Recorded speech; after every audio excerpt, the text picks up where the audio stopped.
honestly, maybe the top 5, I guess you could say maybe those top 6 teams would have an argument of being there. I mean, of course, if it does go to 6, there again, you'll have the 7th, 8th, and 9th and arguing, whatever, we belong there. But, yeah, you can't please everybody. But at the end of the day, I think at most number 1 through number 6 would probably have the best arguments of being there. Yeah, I think it's definitely going to expand after a certain number of years at 4 teams. I think when it expands, it's more likely to expand to 8 teams than 6, and I think what'll probably end up happening. I think 8 teams is just too much. Well, I think that's probably what will happen is the 8, and what they're going to do is if you win your conference, you're going to automatically be in. So that's going to be 5 of your 8 teams right there, and then they're going to take the next 3 highest ranked teams and add that. So, but I hate to start talking about. We've been begging for a playoff for so long. I hate to start talking about. I can't wait till they change it to 6 or 8 when we haven't even had a few years of the 4-team playoff yet. I'm just excited to have a playoff at all. It's going to make for some of the most exciting college football games we've ever seen. And, I personally can't wait. And I hope Georgia's there. There's no doubt in my mind the SEC will be represented for sure with either 1 or 2 teams. And I really hope that Georgia can do what they need to do to put themselves in the right position to get one of those 4 invitations.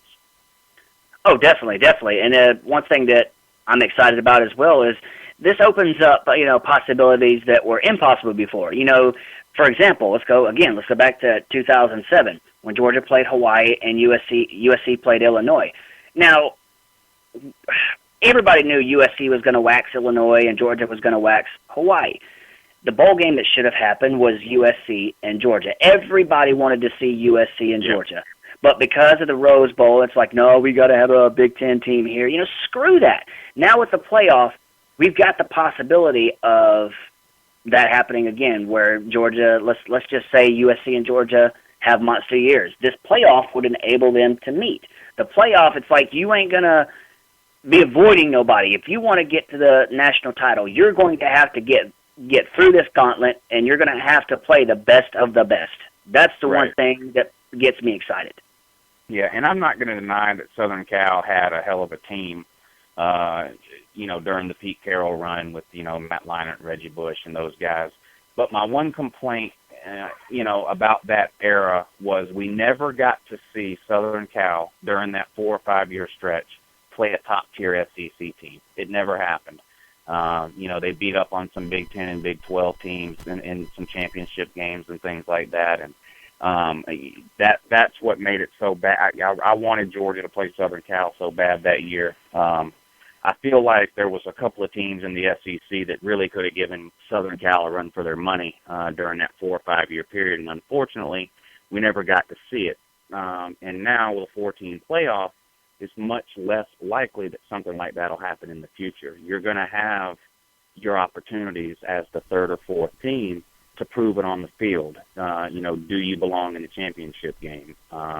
And whether it's Georgia from 2002 and 2007, and even if you want to throw 2012 in there, whether it's Georgia or, whatever team it is that's getting left out in the past by being, the 3rd or 4th team, well, those teams are going to have their opportunity to prove it on the field starting this year, and I'm excited to see it.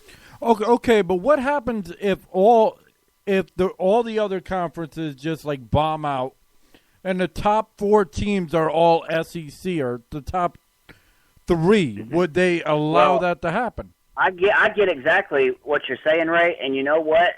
The NCAA, they've already opened up Pandora's box when they put LSU and Alabama against each other for that rematch.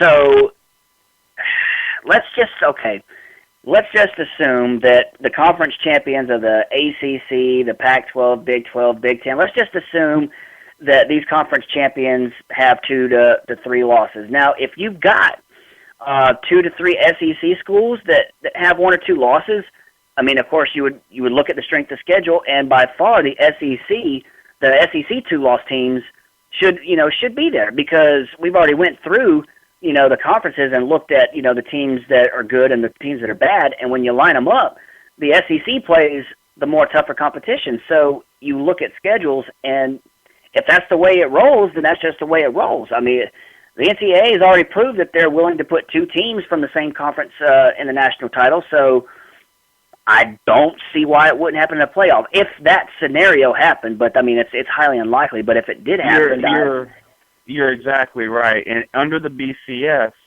each conference was limited to a maximum of 2 teams being invited to BCS games a year. Under the playoff system, that rule has gone out the window. There are no more limits on how many teams from any one conference can be invited into that 4-team playoff.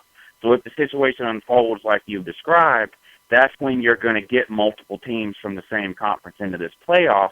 And that's probably the only scenario right now where a school that's not in the Big Five would have an opportunity to make it into that top 4 playoff as well. Your Boise States, your whole that come and go, but every once in a while have a year where they're, 11-0, 12-0, and there's a debate, should they be in, should they not be in?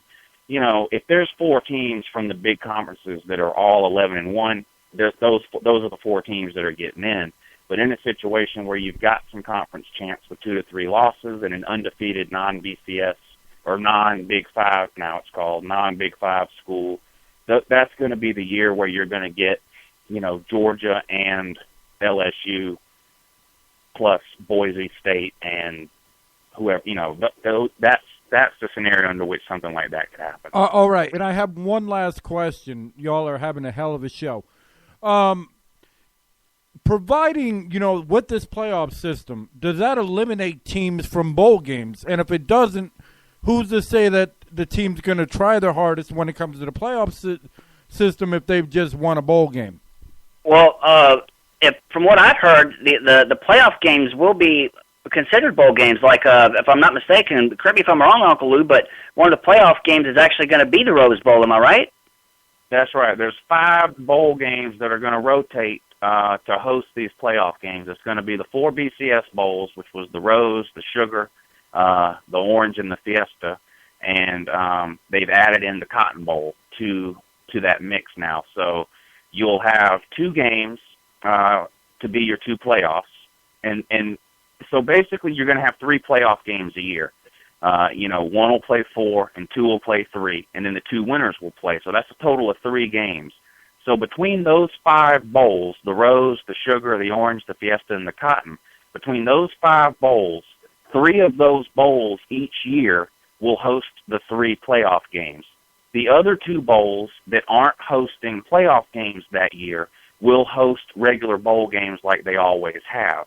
So as an example, if one particular year the Rose Bowl is not hosting a playoff game, then the Rose Bowl will still host the top-rated Pac-12 team versus the top-rated Big Ten team that aren't in the playoff. So, in other words, if Oregon wins the Pac-12, they go to the playoff. Ohio State wins the Big Ten, they go to the playoff. Then you would have the second-place Pac-12 team playing the second-place Big Ten team in the Rose Bowl. So the motivation, I think, is still there. I mean, these kids like to travel and go to the bowl games. They get all kinds of goodies and gifts, and, they're treated like royalty. So I think the motivation will still be there. And on top of that, they're not going to know in a lot of cases until the season is over whether or not they're in the playoff or not. I mean, if a lot of these situations like we've talked about have played out where you've got multiple teams with 1 or 2 losses, you're not going to know who's getting in or who's not. So you can't really afford, just because you lose a game in September, if you're Ohio State or Georgia or Alabama or Oregon and you lose a game in September, well, you can't just put it in the tank and say, well, we're done, because there's still a very strong possibility you could make it into that 4-team playoff. So it's not like they'll just say, well, screw it, we're not in the playoff, let's just give up, because they're not going to know whether they're in the playoff until the very end. Now, if a team's got 4 and 5 losses, obviously they're not making the playoff, but they're giving up regardless. Because 4 or 5 losses, they're not going to the playoff. They're not going to a big bowl, so these teams are giving up anyway. So I don't think the playoff is going to have that big of an impact on the bowl system, and I think they're going to try to keep it intact as much as they can. Okay, but from a fan's perspective, though, it's a lot more trash talk, because one fan could say, yeah, but my team won 2 bowls, yours only won 1. Right. Yeah. Yeah, that's true, because for the first time ever, you're going to have 2 teams that play 2 bowl games. That's right. Yeah. Yeah. Well, I mean, I would find that argument a little, out there. It's like God, who would argue about like, oh, I won 2 bowls, but that's just one of those arguments. I mean, I just think that would be pointless. I don't really see that as a useful form of trash talk, really. Yeah, but you know how college football fans are. I mean, there's no such thing as pointless trash talk. I mean, people will college football fans. I mean, yeah, there is who has a better uniform. I mean, who has hotter cheerleaders? Whose weight room is nicer, whose dorms are nicer, whose buffet line has more food. I mean, college football fans will argue about what shade of blue the sky is. I mean, it's just in our DNA. All right, and I have one last question for Magnum. He's going to get pissed at me for saying this, but hey, Magnum, what do you do? How do you react if you see somebody that's a Georgia fan wearing a different team shirt?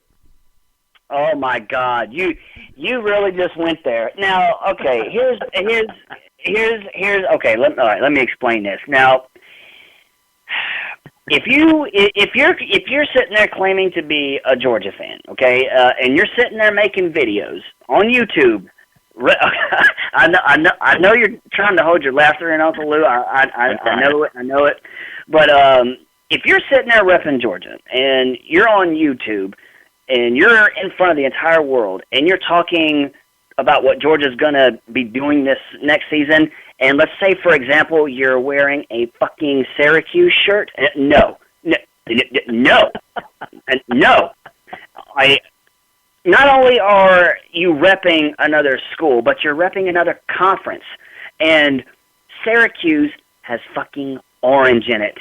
Georgia fans hate orange, okay? We don't like Tennessee. We don't like Florida. We don't like Auburn. If you are going to sit there and say that you're a Georgia fan, at least me, I better not catch you wearing anything else. Now, I understand maybe if you're wearing like a FCS school or whatever, maybe you went to college there or whatever. But if you're a football fan, a Georgia football fan, now I know exactly what you're getting at, Ray, because I did this video on YouTube, and the guy that was saying he's a Georgia fan, he was repping Syracuse basketball. See, hell no. You don't rep 2 colleges and two different sports. Okay, if you're wearing something maybe because your family went there, that's all fine. But if you don't rep 2 different sports with 2 different colleges. I'm not a big college basketball person. I don't really follow college basketball like that, but when I watch college basketball, if I pull for any team, it's going to be the University of Georgia. We had this problem several years ago. We had this Alabama fan on YouTube. He was an Alabama football fan, but was a Duke basketball fan. Now, this is a clear case of, bandwagonitis. I mean, I have no respect for any fan that reps like a whole nother conference and just team when it comes to a different sport. I mean, let's be real. The only reason anybody would in the SEC would rep those schools is because they're good. I mean, why? You're an Alabama football fan. Why wouldn't you rep the University of Alabama basketball? Oh, why? Because they're not really that good. So it's like, okay, let me go over here and pull for Duke because I need a good basketball team. And no, you lose all credibility as a fan. In my opinion, we've had several people do this kind of stuff before, and I just think that it's just disrespectful. I mean, how can you want these guys to be good, in football? You pull for them, but you won't pull for them in basketball. That just doesn't make any sense to me, and I'm sure you agree with that, Uncle Lou. You know what this reminds me of? And everybody knows somebody like this, even if you're not into sports yourself. And forget about YouTube. Everybody knows somebody like this guy I'm about to tell you.